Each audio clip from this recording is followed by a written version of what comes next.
Fala Dev, tudo bem? Eu sou o Daniel Portugal, instrutor e programador do .NET aqui na Lura e dou boas-vindas a vocês à formação Aplicações Web com C Sharp e ASP.NET. Comigo aqui tem uma pessoa muito importante também que eu gostaria de apresentar a vocês. Tudo bom, Daniel? Tudo bem. Eu sou Giovanni Bassi, eu sou arquiteto na Lambda 3, a empresa que eu fundei em 2010. Sou Microsoft MVP e estou aí na comunidade contribuindo há um pouco mais de 15 anos. Estou palestrando, escrevendo artigos, por aí. Legal, Giovanni. Prazer estar com você aqui. A gente, nessa formação, vai discutir alguns tópicos. Eu queria que você faça um pouquinho sobre a importância desses tópicos na carreira da pessoa dev back-end. O primeiro tópico que a gente vai discutir é a persistência de dados, né? A gente vai trabalhar um pouco sobre persistência, especificamente com o Entity Framework. Qual que é a importância da pessoa estudar e entender um pouco sobre isso?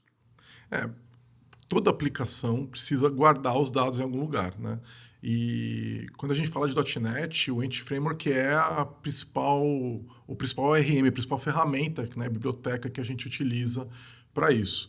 Então, se você não conhece isso, você não consegue terminar a sua aplicação. É um tópico absolutamente fundamental.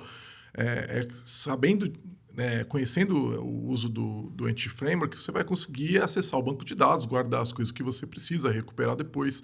Então, você tem que saber, porque se você não souber usar a ferramenta também, você começa a ter problemas de gargalo, desempenho, né? Então, é uma ferramenta que não é muito difícil de usar, ela de maneira objetiva, você consegue sair usando bastante rápido, ela é bem intuitiva, só que ela é muito grande, então você tem que se atentar aos detalhes que ela tem, é uma ferramenta bem profunda. Então você consegue ter um início rápido, mas é importante depois você ir aprofundando nesses detalhes e aprender a usar ela.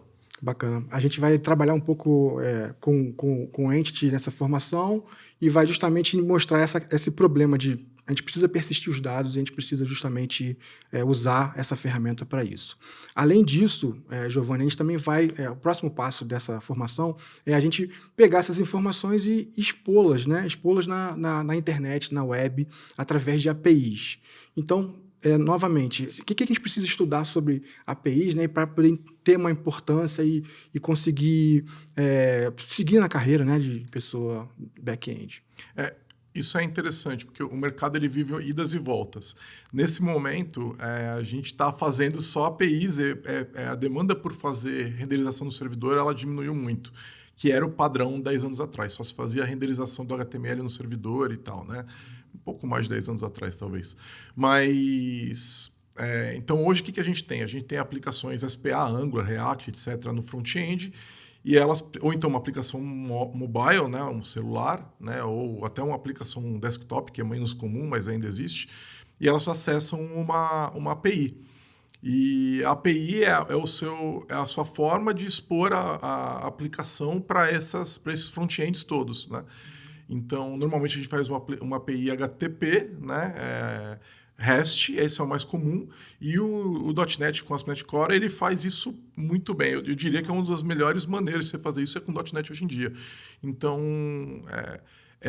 eu diria que o uso de APIs hoje, em 2023, a maneira mais comum de você expor a inteligência da aplicação para fora, assim, né? Então é fundamental você ter esse conhecimento hoje em dia. Legal.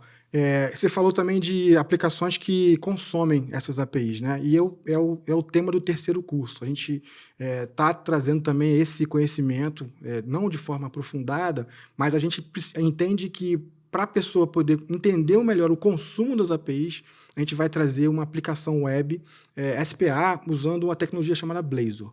Mas, assim, sem falar um pouco de Blazor, eu queria que você faça um pouquinho também da importância da gente entender minimamente o consumo de uma API num navegador. Então, o Blazor é a aposta da Microsoft para uma aplicação SPA, né, para o front-end, onde ele vai rodar de várias maneiras. Uma muito comum é usando o WebAssembly, né? Ele também tem a possibilidade de rodar no servidor, né, então, onde você mantém um WebSocket aberto entre o navegador e o back-end. O que acontece aqui é que você consegue construir um front-end web todo com C Sharp.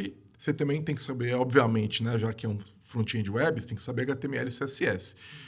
E JavaScript é uma coisa que você usa, mas usa muito menos do que usaria numa aplicação com React ou Angular, por exemplo. E ultimamente, agora, principalmente agora com o lançamento do .NET 8, agora no final de 2023, ele também se tornou uma ferramenta de renderização no servidor, sendo concorrente aí com o que a gente tinha com os tradicionais controllers, o Razor e tudo mais, né? Então, é uma alternativa bastante viável para isso, com o adicional de poder funcionar também como uma aplicação totalmente front-end SPA.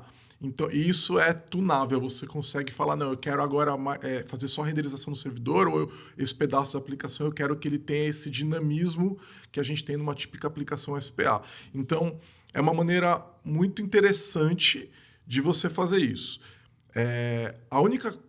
Quando eu falo que é uma aposta, a única questão que eu apontaria é essa questão de usar o WebAssembly para gerenciar o front-end ainda não é um espaço muito consolidado. E a Microsoft, sem dúvida, é uma das líderes nesse quesito com o .NET. Mas não é uma frente ainda tão estabilizada do ponto de vista de padrões, etc. Por outro lado, você tem toda essa questão do WebSocket e tudo mais, né? Então, e a Microsoft se coloca como muito comprometida com o Blazor. Juntando essa questão da renderização no servidor, ele está se tornando... Eu era bastante cético com relação ao Blazor. Hoje, ele está se tornando uma ferramenta que começa a ganhar uma viabilidade mesmo com essa incerteza do WebAssembly. Então, é uma ferramenta que você pode apostar dependendo de como você encara o cenário, né? Então, ela tem um grande apelo. Qual é o principal apelo do Blazor? É que você escreve C#. Para uma empresa que não tem ainda uma grande capacitação em JavaScript, ou não desenvolveu, não tem uma equipe para isso, etc., o Blazor é uma ferramenta bastante viável para resolver esse problema. Inclusive, a gente está apostando, né, em trazer esse conteúdo Blazor, primeiro para você entender, né, que o consumo de APIs, você vai precisar agora consumir, você criou a API no curso anterior, depois você vai consumir a API e ainda sem precisar conhecer muito de JavaScript, de nada. Então, a ideia é diminuir essa curva de aprendizado e você conseguir entregar uma aplicação web de forma bastante rápida, né? E aí o último ponto é justamente a gente conseguir proteger a aplicação, né? Então, como é que você se autentica, como é que você autoriza, como é que você não deixa uma pessoa que não tem identidade não usar, restringir alguns acessos, e é o ponto do último curso, e bastante importante também ter isso na nossa carreira, né? E faz sentido para mim que seja o último, porque de tudo que a gente falou, eu diria que esse já é um ponto de especialização. Entender um pouquinho melhor da parte de acesso, autorização, autenticação, já não é uma coisa tão simples e não é uma coisa tão comum. É um conhecimento que não é todo mundo que tem. Então faz sentido se deixar isso mais para o final mesmo. Ainda que também seja fundamental, né? Mas é bem comum nos times você ter as pessoas que entendem mais sobre esse assunto especificamente. Assim como a parte front-end também é uma parte bastante específica, né?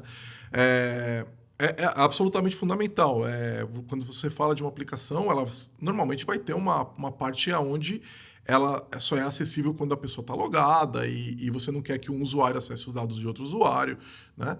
Então, com a parte de autenticação e autorização, você consegue fazer esse trabalho. O .NET melhorou muito com relação a isso nos últimos anos, né? Eu não diria que ainda está no ponto que eu gostaria, mas já está bastante bom.